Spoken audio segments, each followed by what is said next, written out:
Fala pessoal, beleza? Uma bomba aconteceu aí no mercado de fundos imobiliários e mais especificamente foi com o VIUR 11 e aconteceu na data do dia 11 do 12, beleza? E o que aconteceu aí com o VIUR 11? Você vai saber aqui nesse vídeo, porque se você é cotista do VIUR 11, você vai querer entender o que vai acontecer com você. E para quem é cotista do VIUR 11, vai ver que tem a cotação atualmente está amassada a 6,48, um 30% de desconto P sobre VP 0,71, por isso que ele tem aí um dividend yield aí tão alto. A liquidez média diária que é bem pequena, um pouco mais de 179 mil reais por mês, beleza? Ele tem um pouco mais de 44 mil cotistas e ainda teve de último rendimento 7 centavos, tá? E o que aconteceu aí com o VIUR 11? Porque ele vinha aqui pagando dividendos normalmente, mas a gente sabe que o VIUR 11 nos últimos meses e anos, ele vem aí sofrendo mercados desafiadores porque ele estava aí bem endividado. Só para você ter uma ideia, somente com 97 cotas, você tinha aí o Magic Number do VIUR 11. Ele que tem imóveis aí, 3 em São Paulo, 2 no Rio Grande do Sul, 1 no Rio, 1 no Maranhão. Aqui estão os imóveis dele: Facamp, Anhanguera Campinas, Grande Center, Ânima Canoas, Laboratório Alto a Vila Olímpia, Ânima Porto Alegre e o RJ Cândido Benício, que lojas A e B. Mas o que aconteceu aí com o VIUR 11? Olha só, VIUR 11 estava sofrendo aí bastante com despesas financeiras altíssimas. Isso vinha aí enxugando muito o seu resultado financeiro, beleza? Ele tem aí um endividamento bem grande. 98% do endividamento dele é um CRI da Ânima. Isso faz com que as suas obrigações de imóveis, o prazo aí, seja basicamente quase 30 a 40% aí do seu patrimônio total. Olha só o cronograma de pagamentos aí nos próximos anos, como seria aí para o VIUR 11. Mas o VIUR 11, ele teve aí um fato relevante, bem interessante aí, que ele resolveu vender aí 98,3% do seu valor patrimonial, vendendo aí 6 ativos do seu patrimônio, um valor de 269 milhões de reais, que representa também 83% do valor patrimonial dos imóveis do fundo.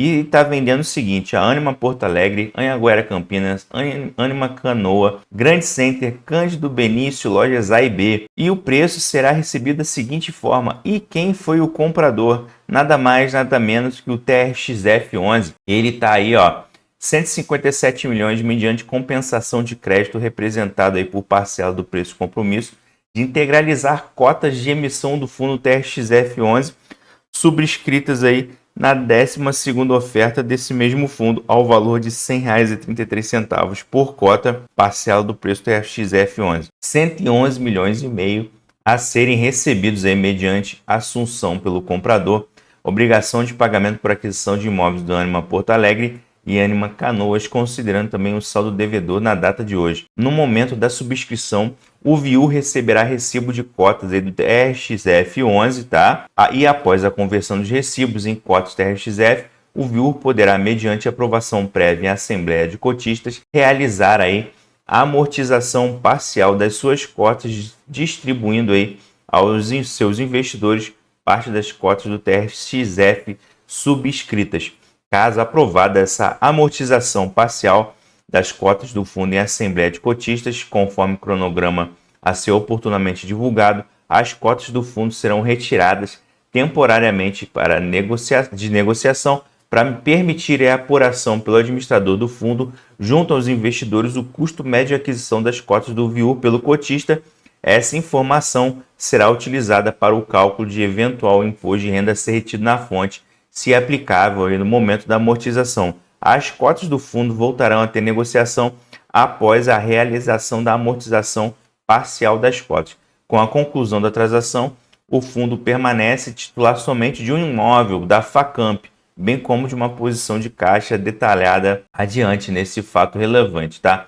Aqui eles vão colocar uma contextualização que desde o seu IPO em junho de 2021, o VIUR enfrentou um cenário de mercado bem desafiador, com suas cotas negociando persistentemente com desconto em relação ao valor patrimonial, a situação do fundo com disponibilidade de capital limitada, volume de negociação na B3, reduzindo o desconto considerável entre a cota patrimonial e a cota de mercado, restringir as oportunidades de crescimento e diversificação do portfólio. A transação anunciada tem como objetivo capturar uma parcela relevante do desconto entre o valor do mercado e o valor patrimonial do fundo, gerando potencial de valorização para os cotistas do VIUR 11. Caso a Assembleia seja aprovada, a amortização parcial das cotas permitirá ao fundo realizar uma devolução de capital para os cotistas, mesmo em um ambiente desafiador de mercado. A venda dos imóveis objetos da transação foi efetuada a um valor equivalente a 98,3% da soma aí dos respectivos valores patrimoniais dos imóveis objetos da transação. Atualmente, o fundo negocia com desconto de 30% em relação ao valor patrimonial de mercado aí, comparando aí o valor patrimonial ao valor de mercado, o valor de 158 milhões. Ajustando o valor patrimonial de mercado do fundo para refletir apenas o objeto da transação, ou seja, descontando o valor líquido do fundo do imóvel da Facamp, que permanece com o fundo. O valor patrimonial estimado do portfólio é de 161 milhões e o seu valor de mercado ajustado é de 109,7 milhões. Aqui a gente tem, nesse relatório aqui, nos fatos relevantes, o valor atual do mercado VIUR, 226 milhões, patrimônio líquido 226 milhões, valor de mercado 158 milhões, caixa líquida aqui, ó, menos de 6 milhões, e o valor da Facamp aqui, tanto em valor patrimonial quanto valor de mercado, está aqui mostrando para vocês, olha só, 48 milhões e 31,9 milhões. É aqui o objeto da transação, o desconto do valor patrimonial vezes o valor de mercado. Considerando a parcela do preço TRXF, o valor de 157 milhões, este valor representa 98,3% do valor patrimonial e virtualmente o mesmo valor de mercado total do VIUR, 158,2 milhões. Além dessa valorização de 43,8%, consideramos o valor de mercado ajustado do fundo 109,7 milhões de reais. Aqui eles mostram, né, o valor de mercado ajustado vezes a parcela do preço do TRXF11, o valor de mercado aqui do VIUR, parcela do preço do TRXF11 157,7. Colocar aqui uma valorização estimada aqui de 48 milhões também. O preço da transação representa um cap rate médio nos 2 meses de 8,9% e após a contabilização dos juros acumulados do CRI e do ganho de capital, deverá gerar um impacto negativo total no caixa do fundo estimado de 43 milhões ou 1,60 por cota. Esse efeito será reconhecido proporcionalmente à medida que as cotas do TRXF11 forem vendidas no mercado secundário para a constituição da conta garantia descrita na próxima sessão e amortização parcial das parcelas, caso seja aprovada em Assembleia. Por esse motivo, após a primeira amortização no valor estimado de 120 milhões, a capacidade de rendimentos do fundo ficará comprometida, não devendo o fundo efetuar novas distribuições de rendimentos até uma próxima amortização parcial. O fundo deverá construir uma conta garantida em até 60 dias contados a data do valor de 49 milhões, com o objetivo de cumprir obrigações assumidas do fundo perante o comprador. Parte desse recurso será gerado pelo fundo a partir da venda parcial das cotas do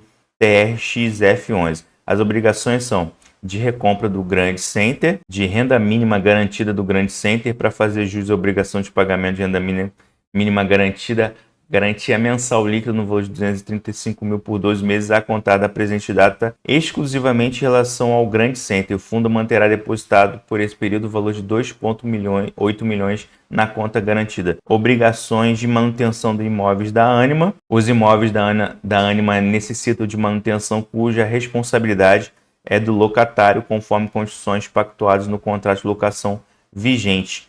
O valor de 7,6 milhões será depositado na conta garantida e será liberado ao fundo condicionado à assinatura pelo inquilino o termo de responsabilidade para essas manutenções até o prazo de 60 dias desta data. Potencial de ajuste de preço do imóvel do Rio Cândido Benício, lojas A e B, também é um outro ponto aqui. Aqui você quiser dar um pause aqui, você vai para ver o contexto total. O portfólio remanescente do fundo. Até a conclusão das obrigações mencionadas acima, o fundo permanecerá titular do imóvel da Facamp e da conta garantida, além de um caixa estimado de 5 milhões, beleza? E ele aqui já soltou também uma convocação de assembleia extraordinária junto com esse fato relevante aqui também. Ele fala aqui que a AGE será realizada a primeira amortização parcial após, caso seja aprovada a AGE, será realizada a primeira amortização parcial. A carteira do fundo passará a ser composta exclusivamente de imóvel da Facamp, avaliado em 48 milhões, disponibilidade na forma das cotas do TRXF e aplicações financeiras inicialmente valor estimado de 49 milhões que serão utilizadas como constituição da conta garantia. Ele vai ter também uma disponibilidade estimada de 5 milhões. Aqui é o fundo pré-transação, como está hoje, fundo pós-transação aqui, como é que vai ser, depois da primeira amortização e depois da segunda amortização aqui. O gráfico abaixo, que eles chamam de gráfico 5, apresenta o valor de mercado do patrimônio líquido VIU em 28/11, antes da transação. Já o gráfico da direita mostra a posição final para os cotistas aqui, após a transação, considerando aí as duas amortizações estimadas e o patrimônio líquido remanescente estimado do fundo. Com o resultado, a soma das amortizações do PL remanescente do VIU correspondem a um valor de 40,5 acima do seu valor de mercado e 1,7 abaixo do seu patrimônio líquido pré-transação. Segundo aqui, na visão do gestor, conforme foi detalhado no fato relevante, a operação realizada proporcionou benefícios expressivos aos cotistas do VIU, a captura relevante do desconto existente entre o valor patrimonial e o valor de mercado do fundo, e ao mesmo tempo os investidores poderão receber cotas do TRXF, fundo mais diversificado com maior patrimônio e também o maior volume de negociação diário, dando flexibilidade aos investidores de permanecerem em tal fundo ou alinhado posteriormente suas posições. Adicionalmente, o gestor seguirá atento às oportunidades de geração de valor aos cotistas e não descarta uma venda do imóvel Facamp, bem como eventual liquidação do fundo. Pessoal, como mostrei aqui, o fundo VIUR 11 ele está bem endividado. Então, esses endividamentos e o valor de mercado bem abaixo aí do seu valor patrimonial não deixava que o VIUR 11 chegasse aí a fazer novas subscrições de cotas. Isso fez com que ele ficasse bem apertado aí, tendo que tomar essa decisão no dia 11/12. Então, pessoal, se você pôde entender aí, praticamente a gente está vendo aqui é a liquidação do VIUR 11, que vai sobrar somente o imóvel e ele provavelmente vai ser aí liquidado, beleza? Então, queria mostrar isso para vocês. Se vocês gostaram do vídeo, dê seu like, se inscreve no canal e assista esse vídeo aqui.